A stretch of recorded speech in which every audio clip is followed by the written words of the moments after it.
आप लोगों ने अवसर दिया हुआ है। जनपद हमीरपुर से जो फीडबैक आप लोग जानना चाह रहे हैं कोरोना हम्म। पेंडेमिक टाइम में हम्म। शिक्षा को लेकर जो प्रयास किए जा रहे हैं, हम्म। उस पर मैं जनपद हमीरपुर की ओर से अपने आदरणीय डीजी सर जो हैं हमारे विजय किरण आनंद जी, उनकी प्रेरणा से, उनके मार्गदर्शन में जो भी कार्य चल रहे हैं, उन पर मैं आप लोगों को बताने जा रहा हूँ। कोरोना काल के दौरान हमारे डीजी सर के द्वारा जो निर्देशित किया गया था ई पाठशाला चलाए जाने का, ई पाठशाला के लिए कई प्लेटफॉर्म उपलब्ध कराए गए, जिसमें से मोबाइल के जरिए, टेलीविजन के जरिए और रेडियो के जरिए। रेडियो का जो प्रसारण है प्रतिदिन 1 घंटे का और टेलीविजन प्रसारण 4 घंटे का class wise 1 to 8th class तक के लिए अवेलेबल था, जो बेसिक शिक्षा के लिए चलाया गया। इसी प्रकार से मोबाइल पर विविध प्लेटफॉर्म उपलब्ध कराए गए, अलग अलग तरीके के ऐप दिए गए, जिसमें से प्रमुखता से जो दीक्षा ऐप है, digital infrastructure for knowledge sharing, और दूसरा हम्म। एक ऐप था रीड लॉन्ग ऐप, जिसमें बच्चे भाषा को सीख सकते थे। तो इन प्रयासों के द्वारा हम अपने बच्चों के संपर्क में रहे। विद्यालय स्तर से अलग अलग क्लास वाइज बच्चों को जोड़ने के लिए व्हाट्सएप पर ग्रुप बनाए गए, और जो भी परियोजना कार्यालय से समय सारणी हमें यहाँ तक प्रेषित की जाती थी, उसे हम लोगों ने बच्चों के साथ और उनके अभिभावकों के साथ साझा किया कि किस प्रकार से इस सप्ताह में टेलीविजन और रेडियो के माध्यम से किस क्लास का कौन सा पाठ्यक्रम प्रसारित किया जाएगा, और वो अभिभावक अपने बच्चों को निर्धारित क्लास जिसमें वो बच्चा पढ़ रहा है, उस समय उसे टेलीविजन पर उस कार्यक्रम को दिखाएगा। इस प्रकार से हम लोग इस कोरोना काल में डिजिटल प्लेटफॉर्म के माध्यम से अपने बच्चों के साथ निरंतर जुड़े रहे, और हमारा प्रयास रहा कि हमारा जो बच्चा है वो उस अधिगम स्तर को मेंटेन रख सके जिस अधिगम स्तर पर विद्यालय बंद हुए थे। मैडम, शिक्षकों को मोटिवेट करने के लिए क्या है कि हम लोगों का जो संपर्क है, जो ऑनलाइन प्लेटफॉर्म हमें बच्चों के साथ जुड़ने के लिए उपलब्ध कराया गया था, उन प्लेटफॉर्म्स के माध्यम से हम अपने शिक्षकों के साथ भी जुड़े रहते हैं, और समय समय पर उनको मोटिवेशनल यूट्यूब के माध्यम से या गूगल मीट के माध्यम से उनके द्वारा किए जा रहे निरंतर प्रयासों को हम लोग देखते हैं। और जो ग्राउंड लेवल पर हमारी मिशन प्रेरणा की पूरी टीम है, चाहे उसका अंग एसआरजी है, एआरपी हैं और हमारे शिक्षक संकुल हैं, वो उन विद्यालयों पर जा रहे हैं और शिक्षकों को उनके किए गए कार्यों के लिए मोटिवेट भी करते हैं। और सब पर जो परियोजना कार्यालयों से भेजे जाने वाले निर्देश हैं, चाहे वो राज्य परियोजना कार्यालय हो या जनपद परियोजना कार्यालय हो, उन निर्देशों को शिक्षकों तक विद्यालय स्तर पर पहुंचकर बताते हैं। दूसरा, विद्यालय लेवल पर जो भी शिक्षकों के द्वारा नवाचार किया गया हो, या अवस्थापना सुविधाओं के संदर्भ में हो, या शैक्षिक गुणवत्ता के संदर्भ संवर्धन के संदर्भ में हो, उन सभी के बारे वहाँ की जो रिपोर्टिंग है वो जनपद कार्यालय को करते हैं, कि जो बेहतर प्रयास है उसके फोटोग्राफी भी की जाती है, जो हमारी मिशन टीम है उसका वीडियो भी बनाया जाता है, और विकास खंड स्तर पर एवं जनपद स्तर पर उन वीडियोस को शेयर किया जाता है, और उन शिक्षकों के जो प्रयास है उनको अप्रिशिएट भी किया जाता है। तो इस प्रकार से हम निरंतर शिक्षकों के साथ में अपने जुड़े हुए हैं, और उनके प्रयासों को सराहते हुए हम मोटिवेट कर रहे हैं दूसरे लोगों को भी कि वो भी इस कार्य को आगे बढ़ाएं, ताकि हमारे जो बच्चे हैं वो जब भी विद्यालय खुले तो बेहतर से बेहतर परिवेश प्राप्त कर सकें। विगत 15 दिन पूर्व भी आपकी सोसाइटी की ओर से जनपद हमीरपुर में एक कार्यक्रम किया गया था, जो ऑनलाइन मॉड्यूल का प्रशिक्षण चल रहा था। उसमें पार्टिसिपेट जिन शिक्षकों के द्वारा किया गया, उनके कार्य को सराहा भी गया और सर्टिफिकेट दे करके उनका सम्मान भी किया गया। जहाँ तक मेरा मानना है कि शून्य निवेश जैसी कोई चीज नहीं हो सकती। मैंने उस दिन भी शिक्षकों के बीच ये बात रखी हुई थी कि जब भी कोई व्यक्ति किसी भी तरीके का कोई बेहतर प्रयास करता है, इवन कोई भी कार्य करेगा, वहाँ शून्य निवेश जैसी बात नहीं आती। क्योंकि निवेश जो हमारा कॉन्सेप्ट है अरविंदो सोसाइटी का, शून्य निवेश नवाचार का, वो संभवतः वित्त को लेकर के है, फाइनेंस को लेकर के है, कि हम ऐसी हाँ जी। चीजों के द्वारा कुछ चीजें बनाएं हम्म। जिसमें वित्त का इस्तेमाल ना के बराबर हो। ना। बिल्कुल सर, बिल्कुल।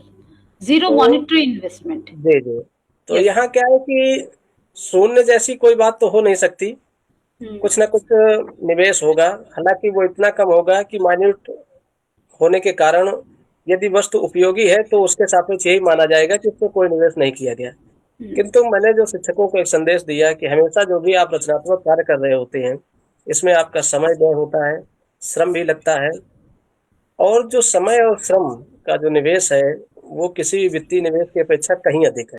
कोई भी व्यक्ति यदि अपने जीवन का अनमोल समय किसी वस्तु पर लगाता है, अपना श्रम लगाता है, तो निश्चित ही ये कार्य किसी भी अन्य फाइनेंशियल इन्वेस्टमेंट की अपेक्षा कहीं अधिक मायने रखता है। तभी व्यक्ति कुछ नवाचार करेगा। यदि उसका समय और श्रम उपयोग में नहीं आएगा तो कोई कलात्मकता और कोई रचनात्मकता नहीं आ सकती। नहीं हो सकती। इसलिए शिक्षकों को हम लोग शून्य निवेश नवाचार के साथ-साथ यदि उपयोगी वस्तुओं के बनाने के संदर्भ में बात करते हैं, तो उनके समय और श्रम को हमें और अधिक महत्व देना होगा कि नहीं, आपके द्वारा जो समय और श्रम दिया गया है, ये कहीं अधिक उपयोगी है और हमारे अपने संस्थान के बच्चों के साथ-साथ जनपद के बच्चों के लिए, इवन राष्ट्रीय स्तर पर या अन्य राज्यों के बच्चों के लिए भी ये उपयोगी हो सकता है। इसलिए आप जिस कॉन्सेप्ट को लेकर के कार्य कर रहे हैं, ये शून्य निवेश के साथ-साथ वृहद उपयोगी कॉन्सेप्ट भी है। जो भी शिक्षकों के द्वारा हमारे नवाचार, चाहे वो टीचिंग लर्निंग किट बनाने के लिए हो, किसी तरीके का मटेरियल एड बनाने के लिए हो, या कोई सुलभ संदर्भ जिनको हम सैद्धांतिक तौर पर ब्लैक बोर्ड में नहीं समझा पाते, उनको यदि हम चित्रों के माध्यम से या किसी मॉडल के माध्यम से बता सकते हैं, तो यहाँ पर शिक्षक को उनके प्रयासों के लिए भी सराहा जाना चाहिए कि ये शून्य निवेश के साथ-साथ एक वृहद उपयोगी कार्य भी है, जिसके लिए आप सब लोग आगे आएँ। तो आपका जो अरविंदो सोसाइटी है, यदि किसी बेहतर उपयोगी मॉडल को या किसी टेक्निक को या किसी नवाचार को पहचानता है और उसकी उपयोगिता को राष्ट्र स्तर पर एक प्लेटफॉर्म उपलब्ध कराता है, तो ये आप लोगों के द्वारा एक बहुत ही अच्छा प्रयास किया जा रहा है। रोल मॉडल होना या लीडर होना, ये तो समाज को दिशा दिखाने का एक प्रमुख जरिया है। किसी भी क्षेत्र में, किसी भी संस्थान का जिस प्रकार से एक हेड होता है और उस हेड की जो नेतृत्व शैली होती है, उसके आधार पर उसका पूरा ऑफिस या पूरा ऑर्गेनाइजेशन कार्य करता है। तो इसी प्रकार से यदि हमारे परिषदीय विद्यालयों के शिक्षा संगठन में कोई ऐसे विद्यालय हैं जो प्रोजेक्ट बेस्ड लर्निंग के लिए कार्य कर रहे हैं, जहाँ पर बच्चों को हर कार्य गतिविधि के माध्यम से सिखाया जा रहा हो, ऐसे यदि रोल मॉडल विद्यालय किसी भी क्षेत्र में होंगे, वो हमारे जनपद में हो या किसी अन्य जनपद में, राज्य में हो, तो वहाँ के आसपास परिवेश में जो भी विद्यालय होंगे, यदि उनके शिक्षकों का उस विद्यालय के साथ में संपर्क होगा, आना जाना होगा, और वहाँ की जो शिक्षण प्रणाली होगी, प्रोजेक्ट बेस्ड या कार्य आधारित, जो क्रिया आधारित शिक्षण व्यवस्था होगी, तो उस रोल मॉडल विद्यालय से दूसरे लोगों को भी प्रेरणा मिलेगी, करके सिखाने का बच्चों को एक अनुभव मिलेगा। तो निश्चित ही रोल मॉडल का अपना एक आदर्श स्थान है समाज में। हर जगह पर हम छोटी से छोटी इकाई को लेकर के यदि उदाहरण के स्वरूप में आगे बढ़ें, कि यदि घर का गार्जियन भी रोल मॉडल हो अपने कार्यशैली के हिसाब से और दूसरे लोगों को भी कार्य करने के लिए प्रेरित कर सके, तो रोल मॉडल का तो अपना एक अहम हिस्सा है ही। तो इस प्रकार से यदि कोई रोल मॉडल विद्यालय हमारे यहाँ जनपद में हो और उनमें जो शिक्षण की व्यवस्था है वो इस प्रकार से की जाए कि बच्चे बिना किसी अतिरिक्त बोझ के और एक्टिविटी के माध्यम से रुचिपूर्ण तरीके से और सहज ढंग से एक लंबे समय के लिए अधिगम प्राप्त कर सकें, तो ये व्यवस्था निश्चित तौर पर उपयोगी होगी हमारे लिए। और उसके लिए यदि अरविंदो सोसाइटी किसी प्रकार से हमारे जनपद के शिक्षकों का, विद्यालय का सहयोग कर रही है, तो उसका भी हम स्वागत करेंगे। परिषदीय विद्यालय हमारे जो है ऑलमोस्ट ग्रामीण एरिया के बच्चों को शिक्षा देने के लिए प्रयासरत है।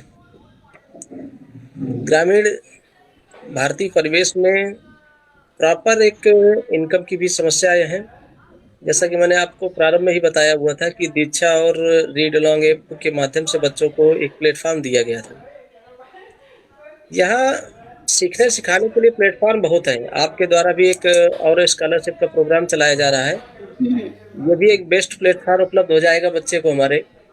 सर, ये मैं बात कर रही हूँ, ये स्टूडेंट माइक्रो, जी जी, ये स्टूडेंट माइक्रो स्कॉलरशिप प्रोग्राम जो है, ये यही और स्कॉलर प्रोग्राम है। इसी के बारे में ही मैं आपसे बात कर रही हूँ। जी जी। तो यहाँ मैं ये बताना चाह रहा हूँ, क्योंकि आपका जो स्कॉलरशिप प्रोग्राम है वो ऐप बेस्ड है। यदि बच्चे ऐप से कोर्स को पूरा करते हैं और उस पर पूछी जाने वाली प्रश्नावली पर जो भी क्वेश्चन आयर आपने बनाया होगा पाठ्यक्रम के अंत में, यदि उसको 80% सही अटेम्प्ट करते हैं, यानी 80% प्लस स्कोर कंडक्ट करते हैं, उस स्थिति में आपके द्वारा जो है 50 रुपीज का कंट्रीब्यूशन दिया जाएगा, जो अलग अलग सब्जेक्ट में पर मंथ 1000 तक पहुंच सकता है। ये एक बच्चे के लिए, या ये कहें कि ग्रामीण परिवेश में जो भी बच्चे हमारे पढ़ रहे हैं, उनके लिए एक बड़ा सपोर्ट हो सकता है। किंतु दिक्कत ये आ रही कि शुरुआती जो निवेश है इस शिक्षा को जारी रखने के लिए, एक एंड्रॉइड फोन की आवश्यकता होती है हमें।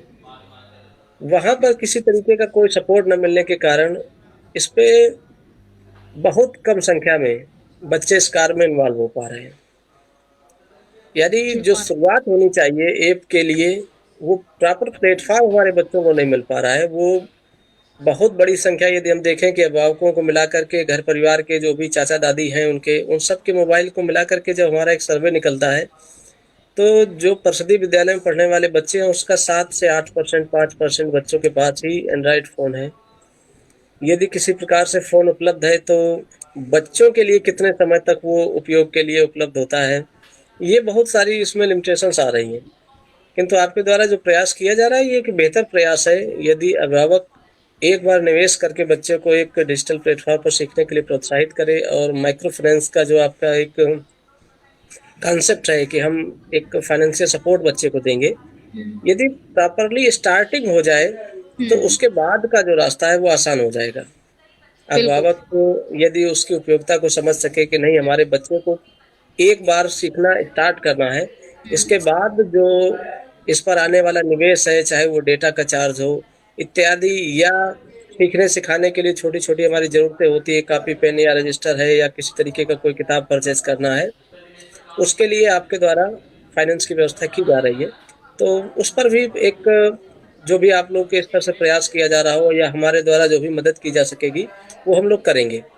बच्चे को मोटिवेट किया जाएगा, जिन बच्चों के पास में उपलब्ध होगा संसाधन, उनको भी इस प्लेटफ़ॉर्म के बारे में शिक्षकों के माध्यम से बताया जाएगा कि यदि आप कुछ दिन के लिए इस ऐप का इस्तेमाल करिए और उससे मिलने वाली जो सहायता है, उसके आगे आपकी जो डेटा-एटा की जो समस्याएँ आ रही हैं, उसको आप लोग सॉल्व कर सकते हैं और बच्चे की छोटी-छोटी जो ज़रूरतें रहती हैं विद्यालय आधारित कॉपी पेन की, हुँ, क्योंकि हम जो भी मटेरियल है, चाहे वो टेक्स्ट बुक हो या बैग हो, ड्रेस हो, शूज़ या विंटर ड्रेस हो, ये सब का सब उपलब्ध कराते हैं, तो बहुत छोटी-सी आवश्यकताएँ हमारे बच्चों की बचती हैं जो क्लासरूम के लिए, उसकी व्यवस्था यदि आगे आप लोगों के द्वारा की जा सकती है, तो हम उसके लिए मोटिवेट करने का ज़रूर प्रयास करेंगे बच्चों को। मैं शिक्षकों के लिए तो एक संदेश दे सकता हूँ, हालाँकि शिक्षा अधिकारियों के लिए उनसे ही हमारी अपेक्षाएँ रहती हैं कि उनका मार्गदर्शन सदैव हमें मिलता रहे और समय-समय पर जो भी बच्चों के बेहतर भविष्य के लिए योजनाएँ उनके द्वारा बनाई जा रही हैं, वो हम तक पहुँचती रहें और हम उनकी उम्मीदों पर खरा उतरें। यही एक मेरा संदेश है और मैं विश्वास दिलाता हूँ कि जो भी हमारे राज्य स्तर पर, परियोजना स्तर पर हमारे अधिकारी हैं, उनसे जो भी निर्देश प्राप्त होंगे हमारे बच्चों के बेहतर भविष्य के लिए, उनके लिए हम सदैव अपनी पूरी टीम के रूप में कार्य करने के लिए शत प्रतिशत अपना योगदान देने को तैयार हैं। शिक्षकों के लिए मेरा हमेशा यही संदेश रहता है कि आप अपनी जो भी समस्याएँ हैं, यदि उन समस्याओं को लेकर के आगे बढ़ेंगे तो हमारे बच्चों का जो अनमोल समय है, वो निकल जाएगा। आपकी समस्याओं का समाधान अगर 2, 4, 6 महीने, 4 साल, 6 साल में भी हो जाएगा, तो आपका उसका प्रतिफल बैक डेट से भी प्राप्त हो जाएगा। लेकिन बच्चों का यदि वर्तमान निकल गया तो भविष्य कभी भी उसको लौटा नहीं सकेगा। इसलिए अपनी समस्याओं को दरकिनार रख कर के बच्चों के भविष्य के लिए सदैव शत प्रतिशत देने के लिए तैयार रहिए, क्योंकि बच्चों का वर्तमान ही उनका भविष्य सँवारेगा, उनके भविष्य से आप उनके वर्तमान को नहीं सँवार सकते। यही मेरा एक संदेश है।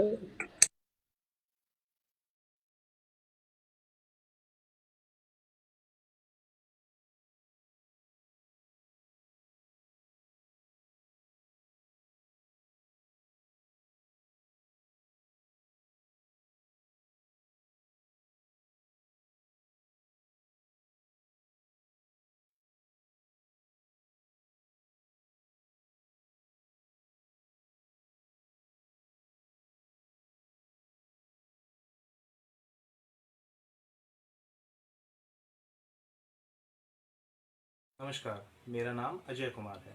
मैंने मेरठ कॉलेज मेरठ से गणित विज्ञान में स्नातक के उपरांत मास्टर्स इन कंप्यूटर एप्लीकेशंस में परास्नातक किया है। मुझे शिक्षण क्षेत्र में 12 वर्षों का अनुभव है। सर्वप्रथम मैं आदरणीय बीएसए सर व डीसी मैम को धन्यवाद देना चाहूँगा, जिन्होंने हमें इस ट्रेनिंग से जुड़ने के काबिल समझ ट्रेनिंग से जुड़ने का अवसर प्रदान किया। तत्पश्चात मैं श्री अरविंदो सोसाइटी को शिक्षा के क्षेत्र में अमूल्य योगदान देने के लिए धन्यवाद व बधाई देता हूँ। सर्वप्रथम मैं अपने ज़िले मेरठ के बारे में कुछ जानकारी साझा करना चाहूँगा। मेरठ, जिसे 1857 की क्रांति की शुरुआत के कारण क्रांतिधरा के नाम से जाना जाता है, अपने गौरवपूर्ण इतिहास के अलावा वर्तमान में प्रसिद्ध खेल उद्योग, रेवड़ी गज्जक की मिठास व स्क्रैप से बनाई जाने वाली कैंची की धार के लिए भी जाना जाता है। छावनी क्षेत्र की भारतीय सेना के लिए एक महत्वपूर्ण भूमिका है। इसके अलावा ईस्ट इंडिया कंपनी द्वारा बनवाया गया प्राचीन बाग गांधी बाग बड़ों व बच्चों के लिए आकर्षण का मुख्य केंद्र है। इसमें हॉर्स राइडिंग, बोटिंग व बर्ड सेंचुरी बच्चों को खूब लुभाती है। मैं उच्च प्राथमिक विद्यालय आसिफाबाद में, जो कि वर्तमान में कंपोजिट विद्यालय आसिफाबाद के नाम से जाना जाता है, गणित विषय के अध्यापक के पद पर कार्यरत हूँ। मेरे विद्यालय में कुल 370 बच्चे पढ़ते हैं और सभी छात्र छात्राएं ग्रामीण परिवेश से हैं। सन 2015 में सहायक अध्यापक के रूप में विद्यालय से जुड़ने पर मेरी मुख्य समस्या बच्चों की निरंतर घटती हुई उपस्थिति व शिक्षा में रुचि की कमी थी, क्योंकि यदि छात्र छात्राएं विषय को नीरस समझ लेंगे तो शिक्षण कार्य एक शिक्षक के लिए थोड़ा मुश्किल हो जाता है। इसके लिए मैंने बच्चों की समस्याओं से जुड़कर उन्हें हल करने का प्रयास किया व विभिन्न गतिविधियों के माध्यम से बच्चों के अधिगम स्तर व रुचि को सुधारने का प्रयास किया। विषय में छात्रों की रुचि न होने के कारण मैंने बच्चों का अपनी पूर्व कक्षाओं के अनुरूप वांछित अधिगम स्तर प्राप्त न कर पाना पाया, जिसमें विभाग द्वारा आयोजित रेमेडियल टीचिंग ट्रेनिंग बहुत सहायक व प्रभावी रही। विषय वस्तु को छात्रों के लिए रुचिपूर्ण तरीके से तैयार करने के लिए ZIIEI की इनोवेटिव पाठशाला ऐप बहुत सहायक रही। इसमें प्रत्येक पाठ से संबंधित अनेक गतिविधियां उपलब्ध हैं, जिनके माध्यम से बच्चों में विषय के प्रति बेहतर समझ विकसित की जा सकती है। श्री अरविंदो सोसाइटी के ZIEI कार्यक्रम से जुड़कर जाना कि बिना पैसे खर्च किए भी ऐसे नवाचार किए जा सकते हैं जिनसे पढ़ाने के तरीकों में सुधार किया जा सकता है। प्रशिक्षण में मैंने ऑनलाइन पढ़ाने के कई तरीके सीखे, जैसे Microsoft Teams, Google Meet, Webex, Facebook Live, YouTube streaming इत्यादि। मुझे खुशी है कि शिक्षण कार्य के बेहतर क्रियान्वयन में मुझे ZIIEI के प्रशिक्षक श्री अखिलेश जी का पूर्ण सहयोग मिला। लॉकडाउन के समय में छात्रों की शिक्षा में रुचि बनाए रखने के लिए परीक्षितगढ़ के शिक्षक साथियों के साथ मिलकर नवाचार के रूप में हमने एक एजुकेशनल चैनल टीम सुप्रभात मॉर्निंग असेंबली शुरू किया, जिसमें छात्रों के लिए मनोरंजन व शिक्षा दोनों के लिए कंटेंट जोड़ा गया। इसमें प्रतिदिन सुविचार, योग, अलग अलग शहरों की खासियत, महान व्यक्तित्व जैसे पूर्व प्रधानमंत्री, राष्ट्रपति की जानकारी व विभिन्न विषयों की पढ़ाई के लिए लर्निंग कॉर्नर आदि कार्यक्रम संचालित किए जा रहे हैं। मेरा विद्यालय एक रोल मॉडल विद्यालय है, क्योंकि विद्यालय में हमारे प्रधानाध्यापक व समस्त अध्यापक साथी निरंतर प्रेरणा लक्ष्यों को प्राप्त करने की दिशा में अग्रसर हैं। व विद्यालय में छात्र छात्राओं को साफ, सुंदर व स्वच्छ माहौल प्रदान किया जा रहा है। अनेक प्रकार के TLM, print rich materials, ICT tools जैसे प्रोजेक्टर, कंप्यूटर, रेडियो आदि के माध्यम से बच्चों की शिक्षा में रुचि को विकसित किया जा रहा है। मुझे पूर्ण विश्वास है कि मार्च 2022 तक हम अपने विद्यालय को प्रेरक विद्यालय के रूप में विकसित कर लेंगे। अंत में मैं श्री अरविंदो सोसाइटी और HDFC बैंक को यह मंच प्रदान करने के लिए धन्यवाद देता हूँ।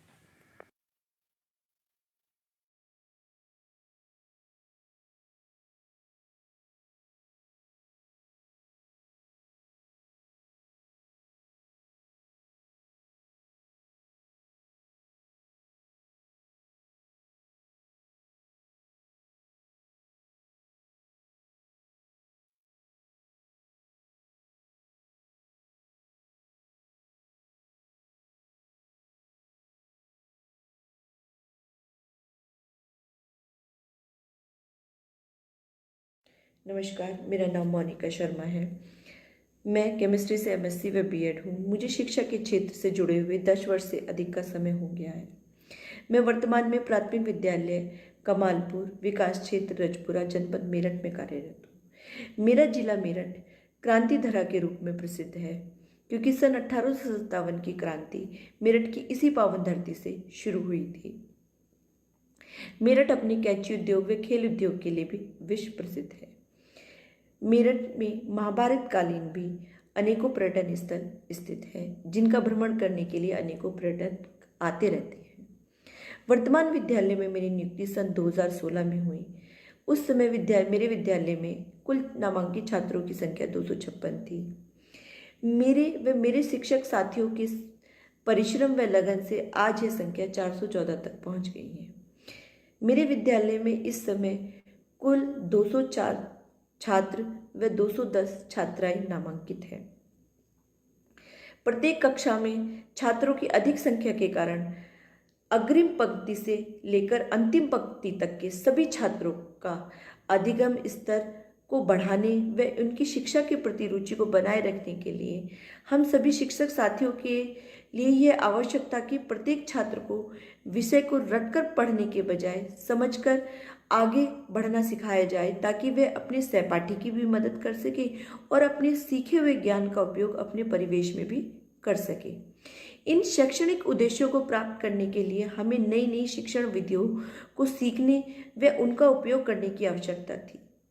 इस कार्य में मुझे श्री अरविंदो सोसाइटी के ZIIEI प्रोग्राम के द्वारा बहुत सहायता मिली। मैंने श्री अरविंदो सोसाइटी को सन 2018 में ज्वाइन किया।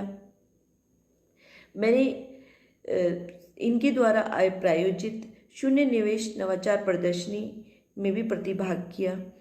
वहाँ पर मैंने अपने कई शून्य निवेश के नवाचारों को प्रदर्शित किया, साथ ही अपने शिक्षक साथियों के बहुत सारे शून्य निवेश नवाचारों से एक प्रेरणा प्राप्त की।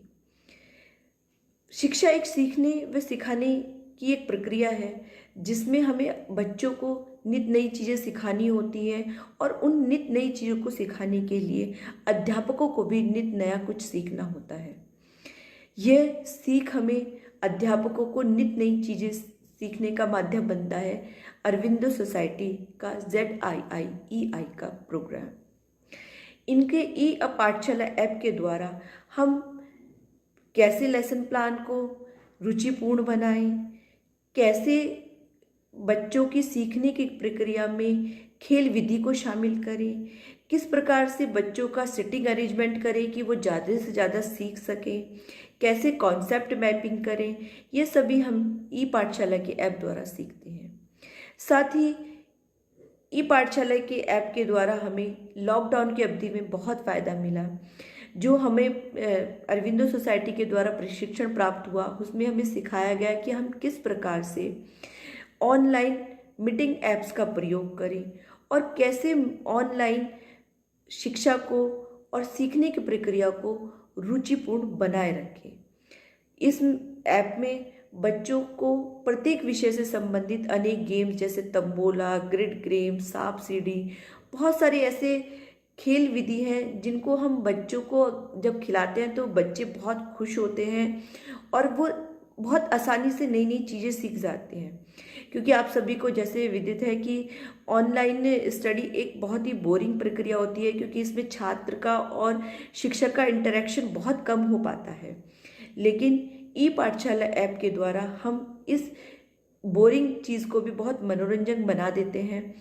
और मैं धन्यवाद करना चाहूँगी इसके लिए हमारे मेंटोर अखिलेश सर का, जिन्होंने हमें नित नई चीज़ें सिखाई और हर टॉपिक, चाहे वो EVS हो, मैथ्स हो, हिंदी, इंग्लिश की, हम बच्चों को कैसे उसे इंट्रोड्यूस करें और अपने शिक्षण को रुचिपूर्ण बनाएं और बच्चों की सीखने की इस प्रक्रिया को एक बोरिंग चीज़ से एक मनोरंजन गतिविधि में बदल दें। धन्यवाद अरविंदो सोसाइटी हमें यह प्रशिक्षण देने के लिए और हमें अपनी शिक्षा प्रक्रिया को एक मनोरंजन गतिविधि में बदलने के लिए।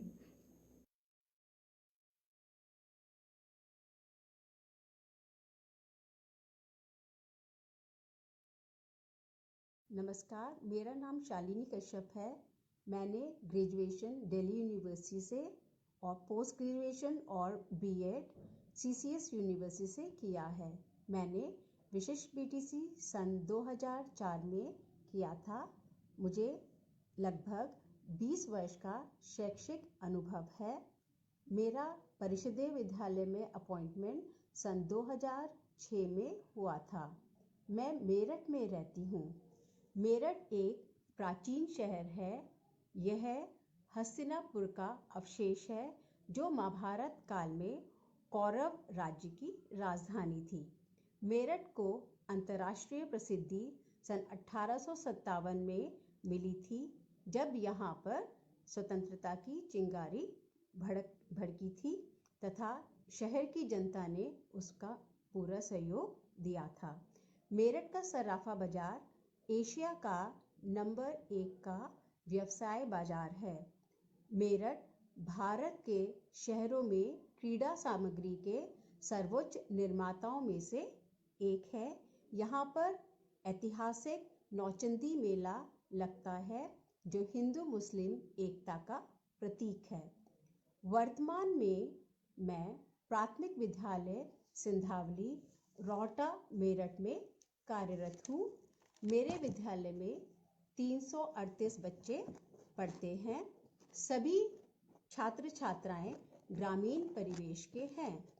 हमारे विद्यालय में यह समस्या थी कि जब छात्राएं बड़ी हो जाती हैं तो उनके माता पिता उन्हें विद्यालय में आने से रोक देते हैं। अभिभावकों से संपर्क करके उन्हें शिक्षा का महत्व समझाया गया व बालिकाओं को विद्यालय भेजने का अनुरोध किया गया। सन 2018 में श्री अरबिंदो सोसाइटी ZIIEI कार्यक्रम से हमें अवगत कराया गया। मैंने जब ZIIEI कार्यक्रम का प्रशिक्षण प्राप्त किया तो मुझे ये पता चला कि बिना पैसे खर्च किए भी ऐसे नवाचार किए जा सकते हैं जिनसे पढ़ाने के तरीकों में सुधार किया जा सकता है। हमारे विद्यालय में श्री अरबिंदो सोसाइटी द्वारा बुक्स प्रोवाइड की गई जिसमें अनेक गतिविधियाँ जैसे ग्रिड मैप, गलत चार्ट, चक्के पे चक्का आदि बताए गए और उन गतिविधियों से कैसे हम अपने शिक्षण को रुचिकर बना सकते हैं ये बताया गया। विद्यालय में बच्चों की उपस्थिति बढ़ाने के लिए हम हर माह बच्चों को पुरस्कृत करते हैं जो पूरे माह विद्यालय आते हैं। कोरोना पैंडेमिक के दौरान बच्चों को बिना विद्यालय में बुलाए पढ़ाई से जोड़े रखना एक चुनौतीपूर्ण कार्य था। अल्टरनेटिव एकेडमिक कैलेंडर, इनोवेटिव पाठशाला पाठ्यक्रम के प्रशिक्षण से हमने ये जाना कि किस तरह हम अलग अलग तरीकों से बच्चों को पढ़ाई से जोड़े रख सकते हैं। इसके लिए श्री अखिलेश दीक्षित सर द्वारा हमें प्रशिक्षण दिए गए और उनकी सहायता से हमने अलग अलग गतिविधियां सीखी जिससे कि हम बच्चों को पढ़ाई से जोड़े रख सकें। प्रशिक्षण में मैंने ऑनलाइन पढ़ाने के कई तरीके सीखे जैसे गूगल मीट, जूम आदि। मेरा विद्यालय रोल मॉडल स्कूल है क्योंकि यहाँ सभी अध्यापक छात्रों के सर्वांगीण विकास के लिए निरंतर प्रयासरत रहते हैं। मैं श्री अरबिंदो सोसाइटी और HDFC बैंक को यह मंच प्रदान करने के लिए धन्यवाद देती हूँ।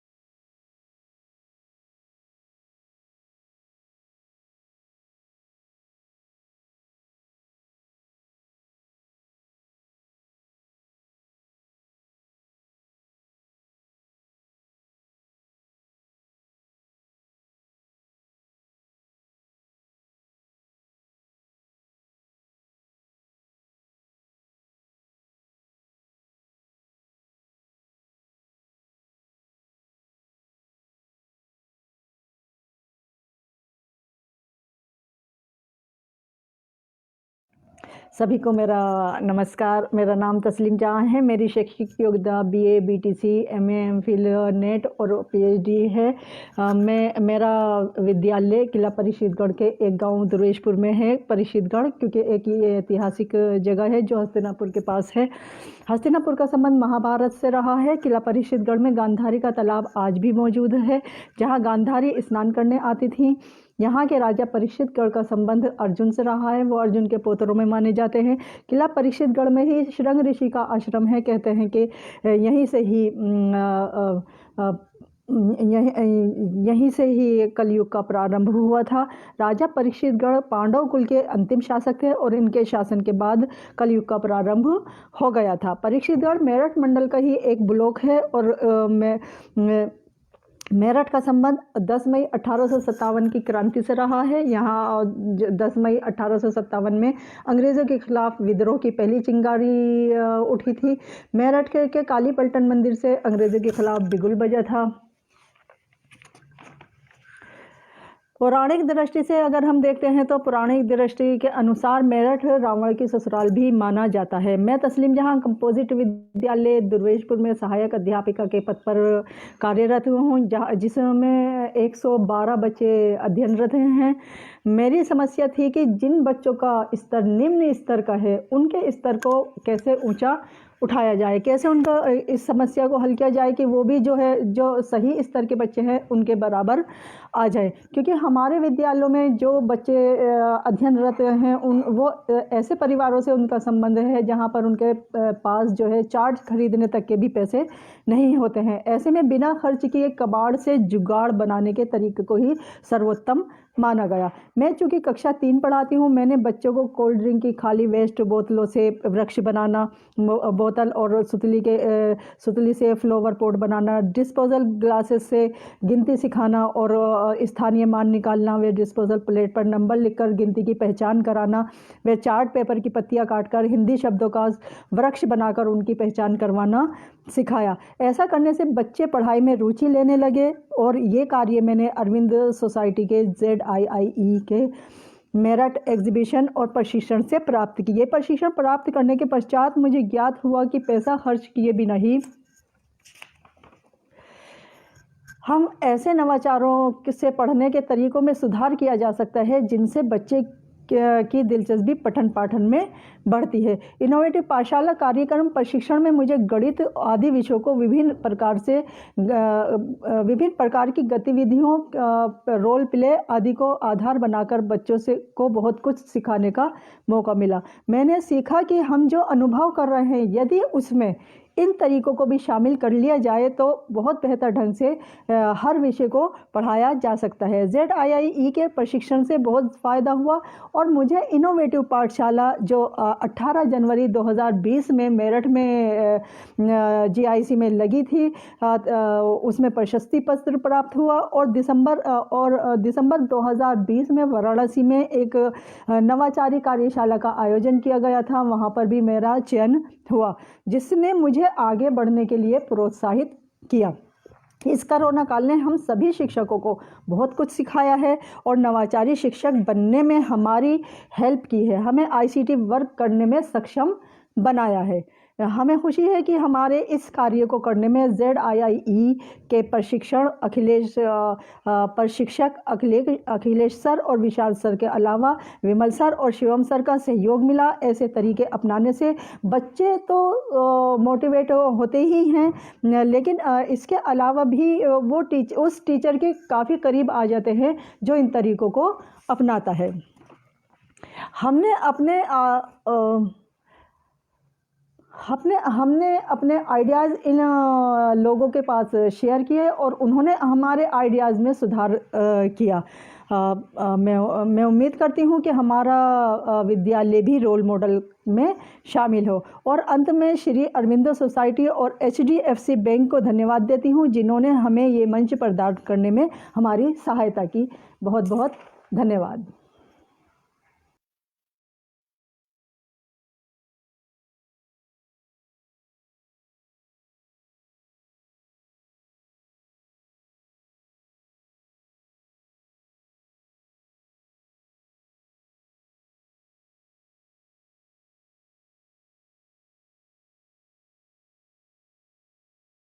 नमस्कार, मेरा नाम वर्तिका सिंह है। मेरी क्वालिफ़िकेशन MCOM B.Ed BTC है।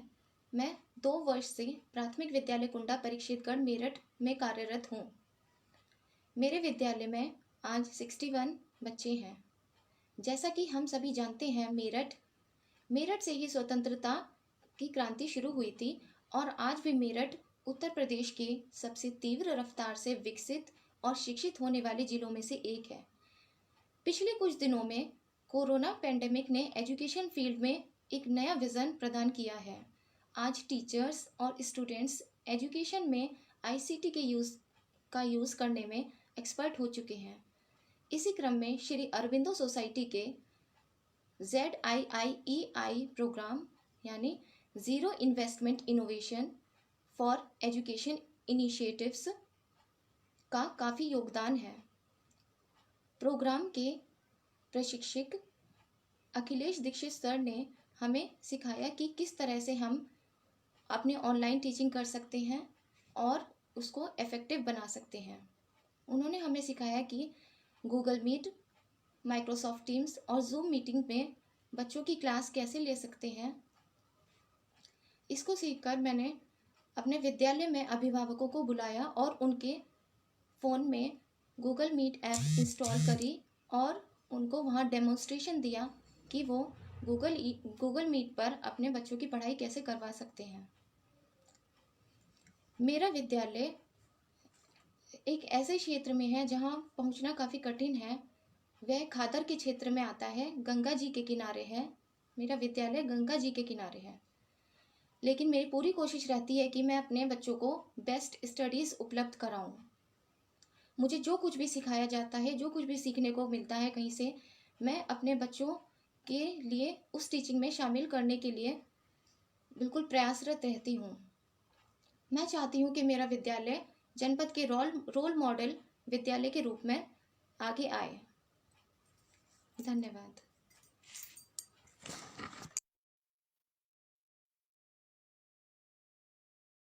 स्टार्टिंग की बात है जब 13 मार्च को स्कूल क्लोज हुए।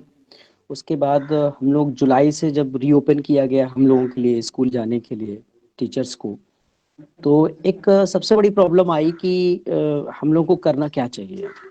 और एज SRG होते हुए डिस्ट्रिक्ट लेवल पे वर्क करना और सारे टीचर्स को देखना कि वो क्या वर्क कर रहे हैं, कैसे कर रहे हैं और कैसे बच्चों तक पहुंच रहे हैं। तो उसके लिए गवर्नमेंट ने हमारे फेज 1 एक वर्कशॉप एक कार्यक्रम निकाला था उन्होंने मिशन प्रेरणा के तहत। फेज 1 में एक्चुअली में कुछ ऐसे लिंक्स थे जिसमें हम प्रोग्राम बच्चों को भेजते थे लिंक के बेस पे। और पहले तो हम लोगों ने सबसे पहले किया कि जो हमारे स्कूल से सारे, हमने उनके टीचर्स जो वहाँ पे प्रधानाध्यापक हैं उनसे हम लोग गूगल मीट हम लोगों ने स्टार्ट किया सबसे पहले, एक बहुत ही बड़े पैमाने पे। वो कह सकते हैं आप एज अ कि हम लोगों ने एक दिन में कम से कम हम लोगों ने 6 से 7 घंटे तक गूगल मीट की। उसके लिए हम लोगों ने हर एक ब्लॉक में एक एक न्याय क्लस्टर होता है, उन क्लस्टर्स के जो स्कूल्स होते हैं उनको हम लोगों ने उनसे मैसेज किया, उनको रिक्वेस्ट किया उनको कि आप थोड़ा सा टाइम निकालिए। तो जब हम लोगों ने उनसे गूगल मीट किया, फिर उन लोगों से हम लोग बोले, बात की उन लोगों से कि सर आप अपने स्कूल में जो बच्चे आपके यहाँ पे पढ़ते थे, तो आप गांव में जाकर के उन बच्चों के मोबाइल नंबर लेके आइए और आप अपने स्कूल का एक व्हाट्सएप ग्रुप बनाइए, जिसके बेस पे हम जो है बच्चों को कुछ जो हमने लिंक हैं और जो हमने क्वेश्चन पेपर बनाए हैं, वर्कशीट बनाई हैं, क्वेश्चन आंसर जो है जो उनके डिमांड पर हमने बनाई हैं, वो हम उनको भेज सकें, दे सकें। तो जब ये बात आई, मुहिम हुई, तो उसके लिए हमें 1 हफ्ता 1 वीक लगा। और जिसमें हम लोगों ने, मैंने कंटिन्यू जो है पूरे डिस्ट्रिक्ट में मैंने 75 मीटिंग की 1 हफ्ते में गूगल मीट के द्वारा। और कम से कम हमने जो है अपने हेड टीचर्स और हमारे जो सहायक टीचर हैं और हमारे जो शिक्षा मित्र और अनुदेशक हैं टीचर्स, 4000 हमारे यहाँ 3839 टीचर्स हैं पूरे हमीरपुर डिस्ट्रिक्ट में, हमने उनको कन्वे किया। उसके बाद एक क्रांति सी आई, 15 दिन के अंदर सारे व्हाट्सएप ग्रुप बनने लगे, हम लोग जुड़ने लगे उनसे और उसमें सामग्री जाने लगी। देन उसके बाद गवर्नमेंट ने फेज 2 का स्टार्टिंग किया। फेज 2 में ये हुआ कि बच्चे कहीं ना कहीं छूट पा रहे हैं, जिनके पास में अगर मोबाइल नहीं है तो बच्चा कैसे जुड़ेगा। किसी के पास मोबाइल छोटा सा है, उसके पास व्हाट्सएप उसमें नहीं बना सकते हैं आप। फिर दूसरी बात एक और आती है, आप जानते हैं ग्रामीण से लोग हैं, उनके पास में पैसा नहीं होता है रिचार्ज करने के लिए, उनका अगर रिचार्ज खत्म हो गया तो फिर वो कैसे जो है रिचार्ज करेंगे, ये भी प्रॉब्लम्स आई। उसके लिए फिर गवर्नमेंट की तरफ से बहुत अच्छी योजना फेज 2 निकाली गई, जिसमें से आपने भी देखा होगा अभी हमारे जो महानिदेशक हैं महोदय Vijay Kiran Anand sir, DG sir ने, उन्होंने फेज 2 में टीवी के बेस पे, रेडियो के बेस पे और आपके व्हाट्सएप के बेस पे, और जैसे कि हम लोग नुक्कड़ पाठशाला लगाते हैं उसके बेस पे, दीक्षा प्लेटफॉर्म आपने सुना है अच्छी तरह से। दीक्षा प्लेटफॉर्म पे अभी हमारे ये आपको मैं बता दूं कि 1 लाख से ऊपर हमारे इसमें यूपी स्टेट में ही ऐसे जितने टीचर्स हैं उन्होंने दीक्षा ऐप को प्लेटफॉर्म में अपने अपने उसमें डाउनलोड किया है और उसे वीडियोस देख करके बच्चों को पढ़ाते हैं। उसके लिए जब उन्होंने 4-5 ये बेसिस जो कुछ चुने, उसके लिए फिर क्रांति लाना था। तो उसके लिए एक बड़ी चुनौती, सबसे बड़ी बात चुनौती बनती है कि बच्चों तक हमने अपने ग्रुप के बेस से हमने टीचर्स तक वो चीज़ पहुंचाई। लेकिन एक चीज़ मैंने देखी फील्ड पे, आज मैं जैसे विजिट पे जाता हूँ स्कूल, आज भी एक विजिट पे हूँ, तो जब मैं स्कूल विजिट जाता हूँ तो मैं टीचर्स के साथ में ग्राउंड पे जाता हूँ, गांव पे जाता हूँ, बच्चों से मिलता हूँ, गार्जियन से मिलता हूँ। उसके बाद हम ये पूछते हैं कि क्या हमारे टीचर्स ने आपको ये चीज़ बताई है या नहीं बताई। तो कहीं ना कहीं आप जानते हैं हर डिपार्टमेंट में ऐसा होता है कि कुछ कमियां जरूर होती हैं। वो चीज़ देखा हमने कि शुरुआत में कि ये चीज़ आई, अगस्त सितंबर की बात मैं बता रहा हूँ आपको, कि बच्चों तक वो चीज़ें नहीं पहुंच पा रही थी।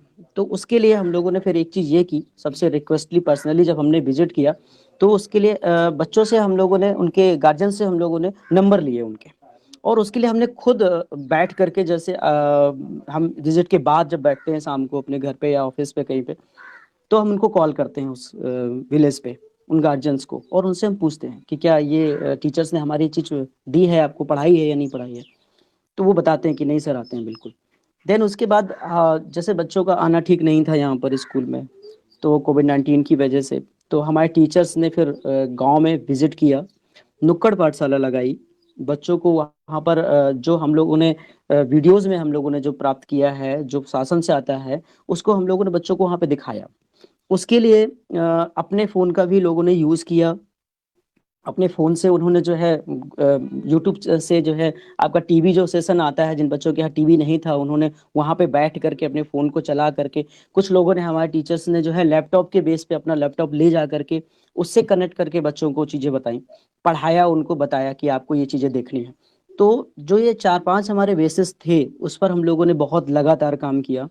और आपको एक बात बताएं कि जब हम लोगों ने ये गूगल मीट, जब तक हम लोगों के लिए नहीं था कि ऑफलाइन मीटिंग हम लोग करें, डीजी सर का आदेश नहीं था, तब तक हम लोगों ने कम से कम हमारे हमीरपुर डिस्ट्रिक्ट में हम लोगों ने मिल करके, सभी हमारे एआरपीज और हम लोगों ने एसआरजी मिल करके, हमारे डिस्ट्रिक्ट में 2 एसआरजी हमारे और हैं साथी हमारे, तो हम लोगों ने पूरे ब्लॉक्स में, आपको बताएं, 1500 से ऊपर गूगल मीट की हैं पूरे डिस्ट्रिक्ट लेवल पे हम लोगों ने। और जो हमारे क्लस्टर्स में जो हमारे टीचर्स हैं, शिक्षक संकुल हैं, हेड टीचर्स हैं आपस में, वो अलग है, उनका डाटा बहुत ज़्यादा ब्राइट है, मैं आपको काउंट करके नहीं बता सकता अभी वो।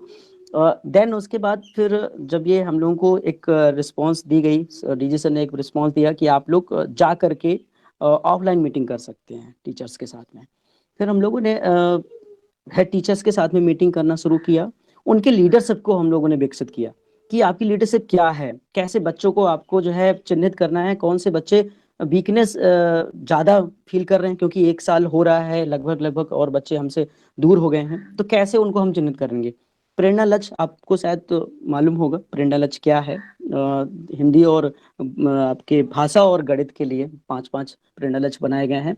तो मेन बात आती थी कि टीचर्स तक, और जो नए टीचर्स हमारे अपॉइंट हुए हैं, उन तक ये बात कैसे पहुंचाई जाए। तो उसके लिए हम लोगों ने पहले हेड टीचर्स की मीटिंग बुलाना चालू किया।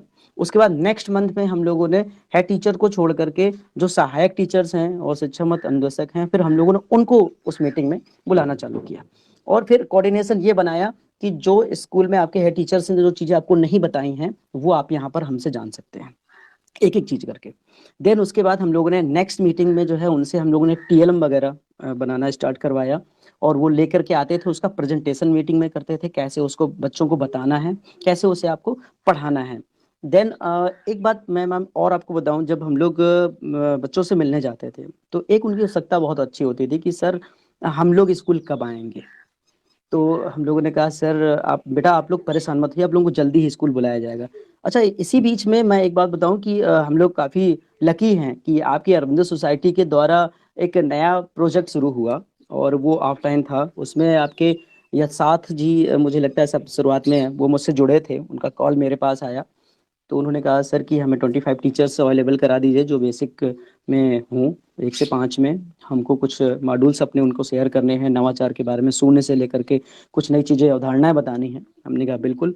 थोड़ा-सा अब उस समय आपको मैं बताऊँ कि इतना बिज़ी शेड्यूल था कि मैं उन मीटिंग्स में जब मैंने यथार्थ जी को वो कलेक्ट करके दिए और उसके बाद यथार्थ जी ने शुरुआत किया, मैं कभी-कभी जुड़ पाया उनके साथ में, कभी-कभी नहीं जुड़ पाया।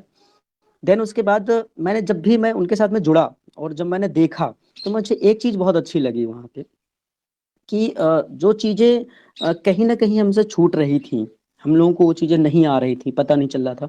क्योंकि होता क्या है कि देखिए गाइडेंस की ज़रूरत होती है, वो हम किसी से भी ले सकते हैं गाइडेंस के लिए। जब हमें वो चीज़ दी उन्होंने, बताया उन्होंने मॉड्यूल्स के बारे में, तो हमारे टीचर्स ने भी बहुत अच्छी प्रशंसा की कि सर ये चीज़ें हमें बहुत अच्छी लगी, ये चीज़ें हमें पहले नहीं पता थी लेकिन अब पता चल गई हैं। तो उनसे एक चीज़ मैंने देखी मैम कि जो हम लोग ने अभी मीटिंग्स की हैं, उन मीटिंग्स में उन चीज़ों को लेकर के टीचर आए हैं। उनका उन्होंने टीएलएम यूज़ किया है, बनाया है और नए-नए तरीके से उन्होंने कहानियाँ इनोवेशन की हैं, वीडियोज़ बनाए हैं और उनको कैसे बच्चों को पढ़ाना है ये बताए हैं, लेसन प्लान्स वगैरह बनाए हैं। तो एक मैं आपकी सोसाइटी को बहुत-बहुत थैंक कहना चाहूँगा कि उन्होंने इतना बड़ा जो है अच्छे से हमारे टीचर्स को इतनी सारी चीज़ें पॉइंट ऑफ व्यू से ले इतना छोटा-छोटा सा लेकर के उन्होंने बताया, बहुत अच्छा लगा। देन उसके बाद जब आपका ये फर्स्ट हमारा स्टार्ट अभी है 12 मॉड्यूल मुझे लगता है शायद है, शरद जी से मेरी बात हुई थी। देन जब जितेंद्र जी ने दूसरे ग्रुप के लिए बोला कि सर जो है शुरुआत करनी है, मैंने कहा ठीक है। तो इस बार हमने एक चीज़ की कि क्यों ना कि जो हमारे नए टीचर आए हुए हैं, हम उनको मौका दें इस चीज़ का, कि मुझे लगता है कि वो अभी उनकी स्टार्टिंग है बेसिक के लिए, नए टीचर बने हैं, उनको अभी अगर हम मौका देते हैं तो मुझे लगता है कि वो ज़्यादा सीख पाएँगे। तो हमने फिर 25 टीचर्स में 30 टीचर्स को ऐड किया और उसमें हमने 22 टीचर्स हमने नए जो आए हुए हैं, उनको हमने इन्वॉल्व दिया है इस बार अभी और कुछ टीचर्स हमने पुराने रखे हैं। तो अब जो मॉड्यूल चल रहे हैं उस पे मैं अभी जुड़ नहीं पाया हूँ, तो उसके लिए तो मैं अभी नहीं बता पाऊँगा सर का। लेकिन क्या मैं ये चीज़ एक बात जानना चाहूँगा उनसे कि क्या जो हमारे पुराने मॉड्यूल्स जो बताए गए थे फर्स्ट बैच में, क्या उन्हीं पे यही दोबारा से हो रही है या कुछ उनमें चेंजिंग है अभी, नए तरीके से किया जा रहा है? तो ये मतलब मैं खैर जितेंद्र जी से पूछ लूँगा और उनसे भी। तो उम, ये चीज़ें मैम थोड़ा-सा एक चीज़ मुझे लगती कभी-कभी कि खुद पर ज़िम्मेदारी लेना चाहिए। और दूसरी बात होती है कि जब हम किसी काम को मान के करते हैं तो मुझे लगता है वो काम नहीं होता है। काम को मान के नहीं करना चाहिए, काम को ठान के करना चाहिए कि नहीं मुझे ये करना ही है। अगर ये मैंने मान लिया तो मैं करूँगा, तभी आप उसकी शुरुआत कर सकते हैं। मान के करेंगे तो वो डिले होगा, कल करेंगे, परसों करेंगे, मान लिया ठीक है आज ये काम है, आज ये वो है। लेकिन अगर मान लिया कि नहीं मुझे नहीं मुझे करना ही है, तो कब करना है? अभी चलना, अभी करना है, चलो अभी चलते हैं, अभी करते हैं। तो स्टार्टिंग हो जाती है। सेल्फ मोटिवेशन में मैंने एक बात देखी कभी-कभी कि टीचर से जब मैं जुड़ा तो मीटिंग्स जब हम लोगों ने की ऑनलाइन उनसे, तो उन पे हमने एक बात ज़रूर उनसे एक बात कही हमेशा कि जो आप लोगों को फील्ड वर्क में जो आप लोगों की दिक्कतें आ रही हैं अभी, जो आप लोगों को फेस करना पड़ रहा है, वो प्रॉब्लम्स या तो आपकी खुद की हैं या स्कूल की हैं या आपकी वो हमारे डिपार्टमेंट से हैं। तो उनको आप यहाँ पे शेयर कर सकते हैं। जब ये बात आई तो हमने उनकी बातों को रिकॉर्ड किया, उन बातों को हमने नोट डाउन किया। देन वो मीटिंग्स हमने जो 1 घंटे थी, वो मीटिंग हमारी 2-2 घंटे, 3-3 घंटे चालू रही और हम लोगों ने ये भी बात कही कि जो आप टाइम देना चाहें, वो टाइम आपके लिए परफेक्ट है। आप जितना टाइम देना चाहें, आप दे सकते हैं और जब आप लेफ्ट करना चाहें, आप लेफ्ट कर सकते हैं। लेकिन जो प्रॉब्लम आपकी है, वो ज़रूर हमें बताएँ और जो हमने आपको बताया है, उस तरीके से काम कर लीजिए। अगर आपको उस काम को करने में दिक्कत हो रही है, वर्क को करने में दिक्कत हो रही है, तो आप हमें एनी टाइम आप फ़ोन कर सकते हैं, सुबह 7 बजे से लेके रात को 12 बजे तक भी। देन जब हमने ये बातें कही उनसे, टीचर्स से हमारे और हमने अपना नंबर भी शेयर किया उनको व्हाट्सएप में, तो आपको बताएँ कि जो मोटिवेशनल हमारी बातें थीं कि हमें कैसे बच्चों तक पहुँचना है और कैसे हमें स्कूल को डेवलप करना है और क्या कमियाँ हैं हमारी और हमारे अंदर डेवलपमेंट में क्या चीज़ें और जोड़ सकते हैं हम और कैसे हम जो है बच्चों को जो है अब इसमें जोड़ सकते हैं। तो ये मानिए कि मैं आपको बताऊँ कि मेरे पास में 8-9 बजे तक भी कॉल्स आती रहीं, 10 बजे, 11 बजे सुबह से कॉल आती रही। तो टीचर जब एक टीचर जब 2 बार 3 बार कॉल करता था, तो वो एक बात जरूर कहता था, सर मैंने आपको 2-3 बार कॉल किया है, सर परेशान तो नहीं आप, वो तो नहीं होंगे, टेंशन तो नहीं सर? मैंने कहा नहीं, बिल्कुल भी टेंशन नहीं है, आप किसी टाइम कितनी बार भी फोन करके पूछ सकते हैं, मुझे कोई प्रॉब्लम नहीं होगा। तो जब हमने ये तरीका थोड़ा सा उनको दिया, उनकी बात कहने का और उनकी बात सुनने का मौका दिया, उनकी जो प्रॉब्लम्स थी उनको हमने शेयर किया, यहाँ से लेकर के अपने डिस्ट्रिक्ट लेवल से लेकर के परियोजना तक भी। सबसे बड़ी बात आई, एक आपको बताऊं, मैं उसी समय स्टार्टिंग थी दीक्षा ऐप को मर्ज करना मानव संपदा से। वो एक बहुत बड़ी चुनौती थी, क्योंकि 4,000 टीचर्स को मोटिवेट करना और उनको जो है उनकी प्रॉब्लम को जो है फेस करना। तो उसके लिए हमने एक ब्लॉक टू ब्लॉक में मीटिंग्स ऑर्गेनाइज की ऑनलाइन, और उसके लिए हमने पीपीटी जो है स्टार्टिंग की, और दिन में सुबह 9 बजे से लेकर के हमने शाम को 6 बजे तक मीटिंग कंटिन्यू की। और हमारे साथ में हमारे ERP साथी थे, उनको हमने लिया, हमारे साथी टीचर्स को लिया। देन कंटिन्यू मीटिंग्स के द्वारा हमने उनको सारी चीजें बताई कि आपको ऐसे मर्ज करना है। देन जब टीचर्स की वो प्रॉब्लम सॉर्ट आउट होने लगी और जिनकी नहीं हुई तो उन्होंने हमें कॉल करके कहा, तो हमने कॉल से भी उनको जो है बताया कि आपको ऐसे ऐसे करते जाना है। जब तक वो कंप्लीट नहीं हुआ उनका, एक छोटी सी बात होती है कि आप बता देना, बहुत बड़ी बात होती है। दूसरी बात, सबसे बड़ी बात होती है कि आप जब तक उसका कंप्लीट नहीं हो जाता कोई वर्क, तब तक आप उसके साथ जुड़े हैं। तो ये मुझे लगता है बहुत छोटी सी बात जरूर है, लेकिन उस टीचर के अंदर कितनी एक भावना आती है कि नहीं, सर ने मेरा ये साथ दिया और सर ने ये काम किया, तो मुझे सर की बात सुननी चाहिए। देन ये हम लोगों ने जब वर्क किया, तो ये समझिए कि जो हम लोगों ने कभी भी छोटा सा पोस्ट भी लिख करके व्हाट्सएप में डाल दिया था, तो उसको टीचर्स ने 100% करके उसको दिया था। हमें एक ऐसे डीजी सर की एक मीटिंग थी, उसके लिए हमें टीचर्स को जोड़ना था। तो मेरा फोन अनफॉर्चुनेटली डिस्टर्ब हो गया, तो मैं मैसेज नहीं कर पाया। तो जब वो मीटिंग हुई उसी दिन मैंने जो है, वो मीटिंग 1 बजे से थी और मैंने नया फोन बाय किया 10 बजे के समथिंग। फिर मैंने उसको जब जोड़ा, अपने आप को देखा, तो उसमें बहुत ढेर सारे मैसेज आए। तो मैंने समझिए कि 1 घंटे आधे घंटे के अंदर अंदर हमारी टीम के साथ मिल करके आधे घंटे के अंदर अंदर सारे टीचर्स तक वो आवाज पहुंचाई कि जो हमारा आंकड़ा था वो बेसिकली वो 80% 80% उसको हम लोगों ने पूरा किया आधे घंटे में। तो कहीं ना कहीं देखिए, जुड़ाव जब होता है कि जब हम लोग किसी टीचर्स की प्रॉब्लम्स को एक एक पॉइंट करके लिखते हैं, नोट डाउन करते हैं, उस पर खुद थिंकिंग अपनी बनाते हैं और सॉर्ट आउट करते हैं, और उनसे पूछते भी हैं बाद में कि क्या आपकी ये प्रॉब्लम सॉल्व हो गई है, अब आप ठीक है, अब आपको तो प्रॉब्लम तो नहीं है। तो कहीं ना कहीं जब आप कहते हैं कि इस तरह काम करेंगे, तो मुझे नहीं लगता आपको रिस्पॉन्स वहां से वापस दूसरा नहीं मिलेगा। कहते हैं स्टार्ट कहीं से करना होता है, और स्टार्ट शून्य से किया जाए तो मुझे लगता है कार्य बेहतर होता है। जैसे कि हम लोगों को बताया गया है, हम लोगों ने किताबों में भी देखा है, और आपके द्वारा रविंद्र सोसाइटी के द्वारा भी जो हम लोगों को मॉड्यूल दिए गए हैं, उसमें भी शून्य नवाचार से स्टार्ट किया गया है। कहते हैं शून्य के साथ में शून्य को पकड़ करके अगर हम लेके चलें, मेरा कहने का तात्पर्य था कि शून्य नवाचार को लेकर के अगर नए टीचर्स को हम उसमें जोड़ करके लेके चले। कोरा कागज होता है, जैसे बच्चा कक्षा 1 में आता है, कक्षा में आता है, जब नया उसका एडमिशन होता है, तो वो सोचता है कि क्या है यहाँ पर, ये स्कूल क्या है, क्या होता है यहाँ पर। क्योंकि उसकी प्रथम पाठशाला तो आप जानते हैं घर ही होती है, माता पिता उसके जो है टीचर्स होते हैं। लेकिन जब वो विद्यालय आता है तो एक नई अवधारणा के साथ में आता है कि हमें कुछ नई चीजें सीखने को मिलेंगी। उसी के लिए जो शून्य नवाचार को लेकर जो नए इनोवेशन किए गए हैं और नए टीचर्स को लेकर के जो ज्वाइन किया गया है उनको, और उनको जो चीजें बताई गई हैं, उनके लिए कार्य जो किए गए हैं, तो कहीं उसको एक मैं ऐसे नहीं एक्सप्रेस कर सकता, लेकिन मैंने एक चीज देखी है, उतना मतलब सोच करके इतना वो लगता है, ब्राइट होता है अपने आप को कि ये इतना सब कुछ हम कर सकते हैं, मतलब इतना भी सब कुछ कर सकते हैं कि जो इतना सारा है जो हमको पता ही नहीं था कि ये भी हो सकता है। तो कहीं ना कहीं वो चीजें जो आज हैं और जो जहां तक पहुंच रही हैं, आपके द्वारा पहुंच रही हैं, और जो आपने हम लोगों को दी हैं, हमारे टीचर्स को दी हैं, वो जब अब बच्चे आ रहे हैं और जो बच्चों को नई चीजें मिल रही हैं। तो मैं आपको बता दूं कि फर्स्ट डे जब 10 तारीख को स्कूल रीओपन हुए थे, तो उस दिन पहले दिन हमारे 8 बच्चा आया था, और दूसरे दिन 35 बच्चा आया, और आज 50 से अब बच्चा है। मतलब आज जो क्लास वाइज जो बच्चों को आना है उस पर।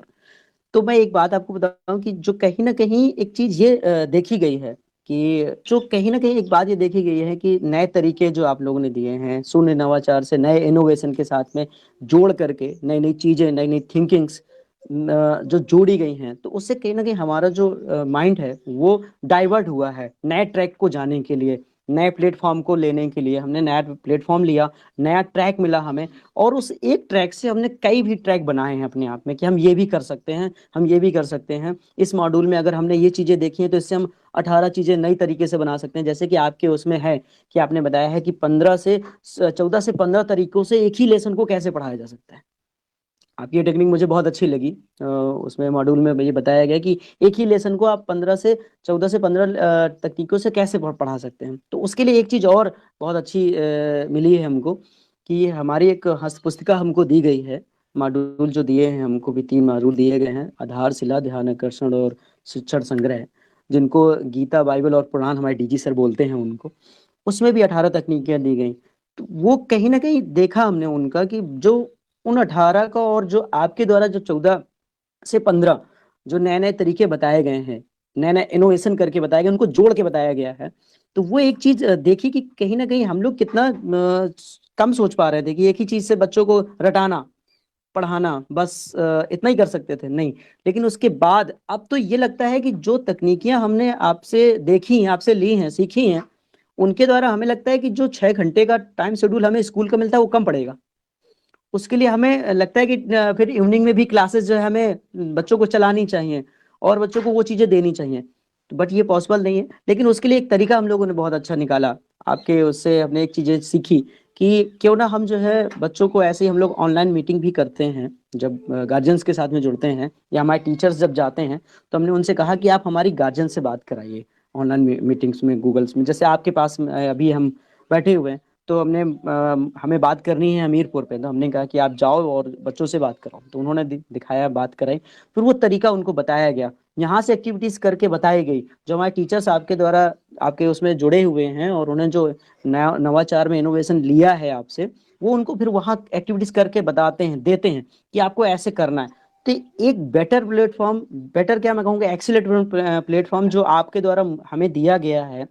और उसके लिए एक चीज और कही गई थी हमारे टीचर्स की कि अगर उसकी हम लोगों को हार्ड कॉपीज अगर वो कहीं ना कहीं अगर प्रोवाइड हो जाती हैं, मिल जाती हैं, तो मुझे लगता है कि वो एक चीज जो रहेगी ना हमारे पास में, तो उससे हम वो एक ट्रेनिंग शेड्यूल अपने बीआरसी लेवल पे या डिस्ट्रिक्ट लेवल पे हम जब टीचर्स को दें उसमें, तो पीपीटी के द्वारा हम उनको शेयर कर सकें कि ये आप ऐसे भी इनोवेशन कर सकते हैं।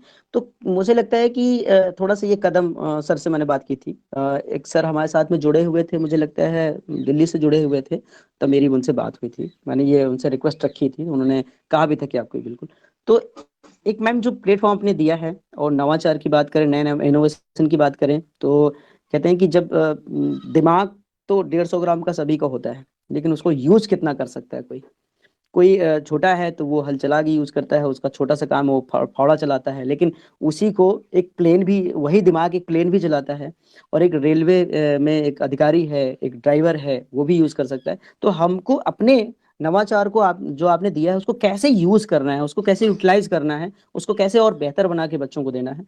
तो वो चीज़ मुझे बहुत अच्छी लगी है। शिखा जी, नाम तो मैंने आपका शिखा जी जी, ओके ओके। तो शिखा जी, ये मुझे बहुत अच्छा लगा है। और मैं एक चीज़ और कहना चाहूँगा कि कभी अगर मौका मिलता है मुझे, तो मैं ज़रूर आपके अरविंदो सोसाइटी के उस प्लेटफॉर्म पे आना चाहूँगा जहाँ पे ये चीज़ें मुझे जो है, कुछ चीज़ें लाइब्रेरी जो बोलते हैं, वो चीज़ मुझे जो मिल सके, जो मैं देख सकूँ उसको, कुछ ऐसी चीज़ें मुझे देखने को मिले।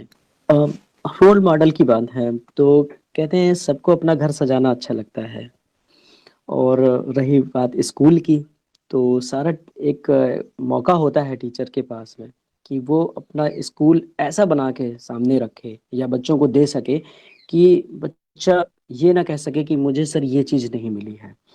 तो जो चीज़ें अभी टीचर्स को नहीं मिल पा रही हैं, और रोल मॉडल स्कूल बनाने के लिए जो प्राथमिकताएं होती हैं, जो पॉइंट्स ऑफ व्यू होते हैं, वो अगर कहीं ना कहीं टीचर्स को मिल जाते हैं, और अगर आपकी सोसाइटी के द्वारा ये काम किया जाएगा, तो मुझे लगता है कि टीचर ही नहीं, उस स्कूल के, उस गांव के, जो विलेज के जो है, जो पेरेंट्स हैं हमारे, वो जरूर आपको हैंड्स ऑफ करेंगे कि सर नहीं, आपने ऐसा किया हमारे यहाँ, हमारे टीचर्स को ये दिया और हमारे बच्चों के लिए ये किया। तो रोल मॉडल स्कूल का बनना एक छोटी बात नहीं होती है, ये बहुत बड़ा और बहुत अच्छा, बहुत एक्सीलेंट जो है प्रोजेक्ट है, वर्क है। और मैं चाहूंगा अरविंदो सोसाइटी से ये रिक्वेस्ट करना कि इस वर्क में वो ज्यादा से ज्यादा अगर जितना भी स्कूल को रोल मॉडल बना सकते हैं तो बनाएं। और उसमें जो हमारे टीचर्स की जो हमारे जो रिक्वायरमेंट रहेगी या हमारे टीचर्स जो उसमें हेल्प कर सकते हैं, वो मैं वादा करता हूं उनसे कि मैं उन टीचर्स को जो है वहां पर जरूर उनकी हेल्प के लिए जो है उपस्थित कराऊंगा। और एक बात और मैं कहना चाहूंगा, मैं रोल मॉडल, देखिए बहुत सुनने में एक शब्द होता है ना, रोल मॉडल, कि स्कूल में क्या होना चाहिए क्या नहीं होना चाहिए। क्योंकि एक अगर जिले में एक रोल मॉडल स्कूल अगर बन गया है तो टीचर जब अपने स्कूल जाएगा तो वो दिन रात एक बात सोचेगा कि क्या मैं करूं ऐसा कि उस स्कूल की तरह कुछ मैं भी अपना कर सकूं। तो आज आपने एक बात देखी होगी कि ये जो कोविड-19 का 1 साल का समय रहा है, स्कूल बंद रहे हैं, उसमें आपको फोटोग्राफ्स बहुत मिली होंगी। हम अपने उत्तर प्रदेश की मैं बात कर रहा हूँ, खासकर मैंने हमीरपुर देखा, बनारस देखा आपने, शामली देखा आपने, और बाराबंकी आप देख लीजिए, इलाहाबाद में आप देख लीजिए। बहुत सारे ऐसे ऐसे स्कूल आपको मिलेंगे जो आज किसी गेस्ट हाउस से और किसी फार्म हाउस से कम नहीं दिखते हैं, क्योंकि उनमें इतना चेंजिंग आया है, इतना उन्होंने अपने आप को चेंज किया है, स्कूल्स को रोल मॉडल की तरह बनाया है। तो कहीं ना कहीं ऐसा नहीं है कि वो कहीं से प्रेरणा नहीं मिली है, वो कहीं ना कहीं प्रेरणा आप लोगों द्वारा भी दी गई है, किसी और के द्वारा भी उनको मिली है। तो उन सब चीजों को उन्होंने ले करके और कंबाइन करके अपने स्कूल को रोल मॉडल स्कूल बनाने की कोशिश की है। अगर वही रोल मॉडल स्कूल बनाने की जो प्राथमिकता है, अगर उसमें आपका कहीं ना कहीं रोल अगर महत्वपूर्ण हो जाता है और इन्वॉल्वेशन हो जाती है उसमें, तो मुझे लगता है वो काम हमारे लिए आसान हो जाएगा। और अगर हमारे यहाँ डिस्ट्रिक्ट में ऐसी चीजें आ जाती हैं, 1-2 विद्यालय, हमारे 4 विद्यालय अगर रोल मॉडल स्कूल बन जाते हैं, तो कहीं ना कहीं डिस्ट्रिक्ट का नाम तो होता ही होता है, और टीचर्स भी उसमें जो उत्साहित होता है कि नहीं सर, हमें भी ये काम करना है और हम भी उस सोसाइटी के साथ में जुड़ना चाहते हैं जिन्होंने रोल मॉडल स्कूल बनाए हुए हैं। तो ये आपका बहुत ही सराहनीय प्रयास है और बहुत अच्छा प्रयास है। और मैं सभी शिक्षक साथियों को नमस्कार प्रणाम करता हूँ, और मैं एक संदेश सभी शिक्षक साथियों को देना चाहता हूँ कि जब आप घर से निकलें स्कूल के लिए तो खुद पर एक विश्वास लेके जाइए कि आप किस लिए जा रहे हैं, किन से मिलने जा रहे हैं और क्या करने जा रहे हैं। और जब आप शाम को आइए वापस विद्यालय से, तो आप खुद को बैठ करके आपस में अपनी बात को एनालाइज करिए कि आपने क्या किया है आज और क्या आपने छोड़ा है आज, और वो जो छोड़ा है आपने और जो पाया है आज आपने, उसको कल आपको कैसे आगे लेके जाना है। क्योंकि मैंने एक चीज बहुत देखी है कि जिनके लिए हम काम कर रहे हैं वो हमारे लिए भगवान है, क्योंकि उन्हीं की वजह से हम हैं। अगर हम वो ना हो तो हम कुछ नहीं हैं। तो सभी टीचर से मेरा रिक्वेस्ट ये रहेगा हमेशा कि आप बच्चों को अपना परिवार मान करके, अपना ईश्वर मान करके, और अपने दिल से ये मान के चलिए कि मुझे काम करने अगर जाना है, स्कूल में वर्क करना है, टीचिंग करना है, तो बिल्कुल हर एक चीज को हटा करके केवल वही करिए जो आपका दिल कहता है बच्चों के लिए।